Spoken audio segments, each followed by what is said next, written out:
This concludes my playthrough of Fire Emblem Fates Conquest on Lunatic difficulty with 0 strength and magic. At the start, I was unsure if this challenge was even possible, and I only did a bare minimum of testing for soft locks. But one thing led to another, and after 199 resets and 19 streams over the course of nearly half a year, I managed to complete the run with one of the most spectacular finishes of any of my playthroughs. This was definitely one of the hardest Fire Emblem challenges I've ever done, both in terms of map-by-map tactics as well as overall strategy. Though it was nice to not play an Ironman challenge for once, because I really enjoy the trial and error learning experience working through each of the maps in sequence. Playing Conquest with 0 strength and magic is probably one of the best challenges I've ever done, mainly because of how drastically my strategies and methodologies were forced to change because of the restrictions. The useful strategies and build choices that are strong in a 0 strength run are much different from that of a normal playthrough, and in fact I was forced to develop and pioneer new strategies and build specifically for this run because no one's ever done this challenge before. It was pretty cool to be able to rely so heavily on strategies that are mediocre in normal play, but strong in this challenge. The Poison Strike and Savage Blow build I leaned into in the late game was run defining, and I really liked how it forced me to play the game much differently.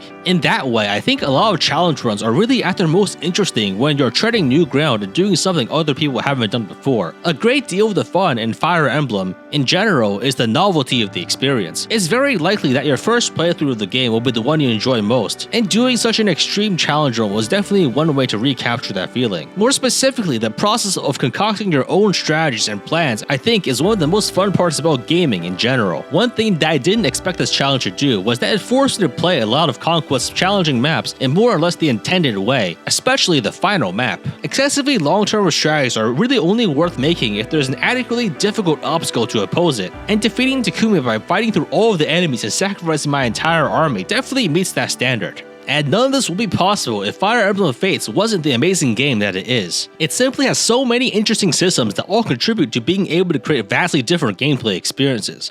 The sheer number of additional things they can do on each turn and each chapter really just allows for higher skill expression and varied outcomes, which I find fascinating. It's for this reason and many others that Fire Emblem Fates is probably among my favorite Fire Emblem games. Anyway, I hope you enjoyed this challenge as much as I enjoyed making it. If you want to see more videos like this, please consider subscribing, becoming a YouTube member, or donating to my Patreon, or even just showing up when I stream. See you all in the next one.